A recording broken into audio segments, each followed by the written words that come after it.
time for coffee. Talk presented by Spotify. Fresh vibes, real talk. Let's get started, shall we? Yeah. Good morning, everyone, and welcome back to Coffee Talk in the Morning, presented by Spotify. Okay, so here's something to chew on. By 2025, Meta reportedly sold over 7 million pairs of their AI-powered Ray-Ban glasses. 7 million. That's not just a tech trend, that's a movement. 7 million? That's wild. I mean, that's a lot of people walking around with what's essentially a computer on their face. What's driving this massive adoption? Well, it's the promise of convenience, right? These glasses are marketed as the ultimate travel companion. They can translate menus, give you directions, answer questions about landmarks, and even take photos, all without you having to pull out your phone. It's like having a guidebook, translator, and camera all rolled into one. That does sound pretty tempting. But I'm guessing there's more to the story than just convenience. Oh, absolutely. I took these glasses for a spin during a weekend in Paris, and let me tell you, it was an eye-opening experience, pun intended. On one hand, they're incredibly useful. On the other, they raise some serious questions about trust, privacy, and even how we experience travel itself. All right, let's start with the good stuff. What worked well? So, one of the standout features was the translation function. At a cafe, I asked the glasses to translate the menu, and they gave me both a verbal summary and a line-by-line translation. As someone who speaks a bit of French, I could tell it was accurate, which was impressive. That's pretty handy. I can see how that would be a game changer, especially in countries where the language barrier is more significant. Exactly, and the glasses also worked well as a kind of audio tour guide. For example, at Place de la Concorde, I asked for a brief history of the square, and the glasses told me about Louis XVI and Marie Antoinette being executed there during the French Revolution. It was like having a personal historian whispering in my ear. That's actually really cool. It's like you're getting these little nuggets of history as you go without having to scroll through your phone or flip through a guidebook. Totally. And the navigation feature was another highlight once I figured out how to use it properly. Initially, when I asked for directions, the glasses sent the route to my phone and told me to open it, which kind of defeated the purpose. But then I realized I could set a route on Google Maps and use the glasses for voice directions. That worked much better. So they're not perfect, but they do have their moments.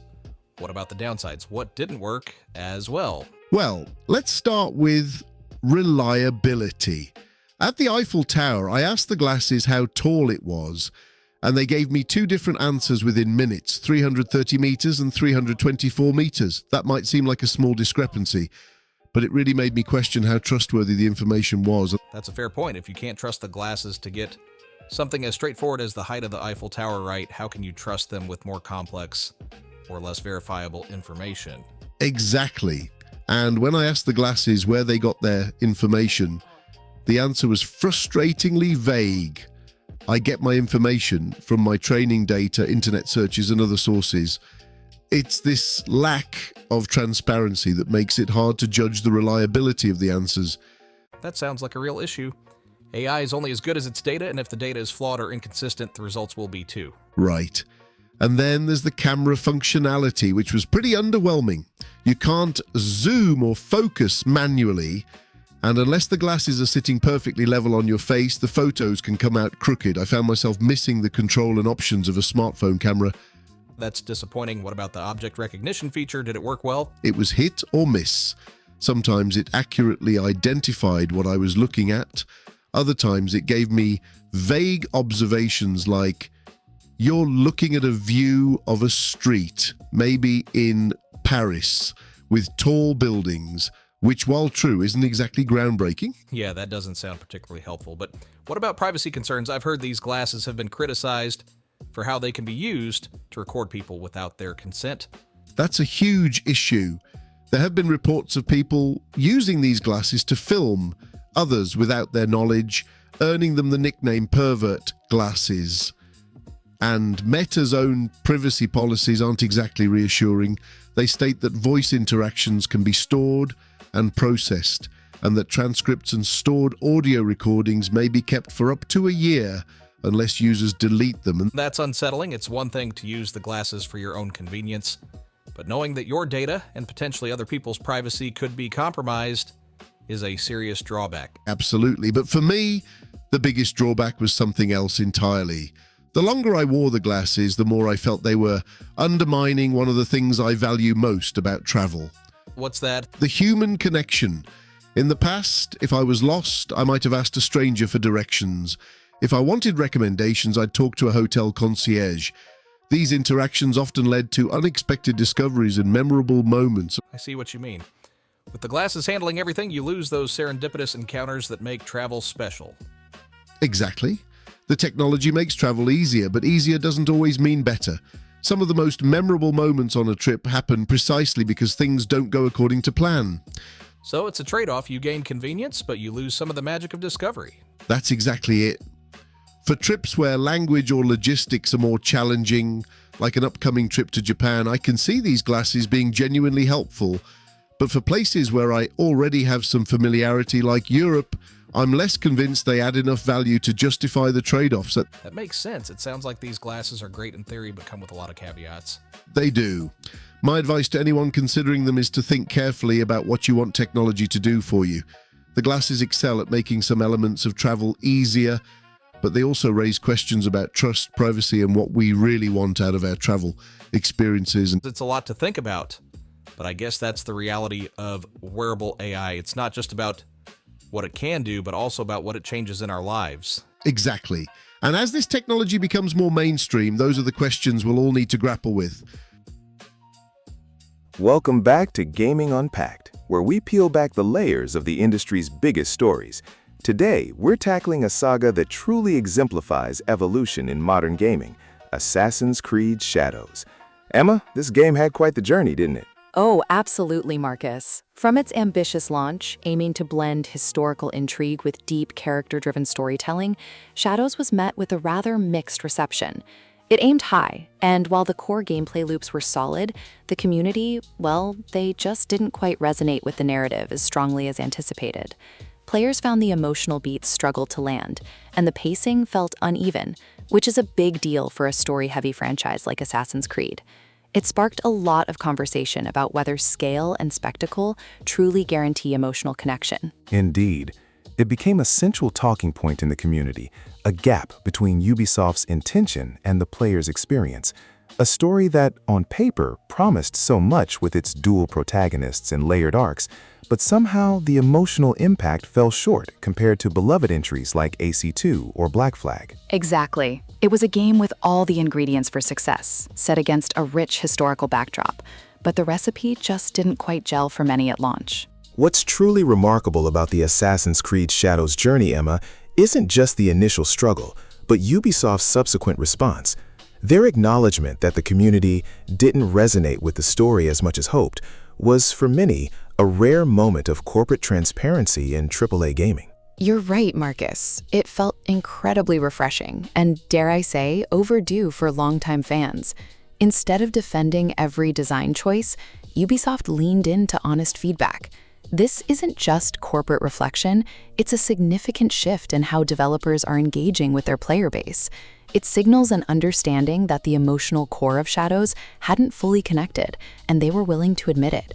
This kind of honesty fosters a different level of trust and, frankly, respect within the community, paving the way for something transformative. It certainly sets a precedent. In an industry often criticized for its post-launch silence or defensive stance, this transparency created an opening for genuine dialogue. It allowed the community to feel heard, transforming potential animosity into a cautious optimism about what might come next. Precisely. It changed the narrative from Ubisoft missed the mark to Ubisoft is listening, which is a powerful pivot for any major franchise. And what came next, Marcus, was truly a second chance at impact, the final update for Assassin's Creed Shadows. This wasn't just a small patch, it was a comprehensive redemption arc, introducing significant new content that fundamentally reframed the game's ending. You're referring to the Black Tides arc, aren't you?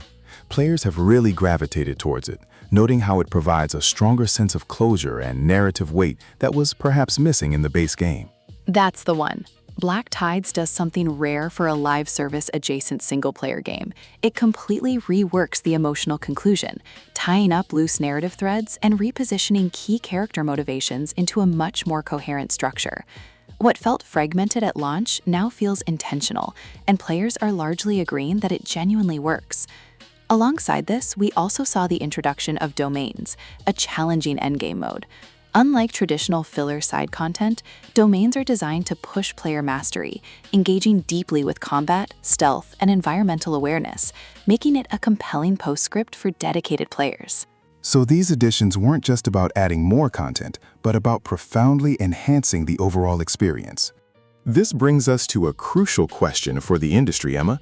Should the final version of a game always come after launch?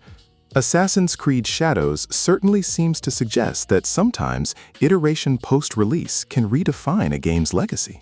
It's a massive point, Marcus. Every Assassin's Creed title carries a heavy burden of legacy, constantly measured against a decade plus of genre-defining moments. Shadows might not be remembered as the strongest entry at launch, but it absolutely stands out as one of the most transformative in terms of post-launch evolution. It wasn't just bug fixes, it was a narrative rewrite, an emotional retuning. It shows that in a world of ever-evolving digital products, the final word can often matter more than the first impression. This success story offers a blueprint for other developers grappling with player feedback. So it's less about perfection at launch and more about commitment to the player experience over the long term. Precisely. It challenges the traditional notion of a finished product and offers redemption through refinement. It's a powerful message for the industry about the value of listening and adapting.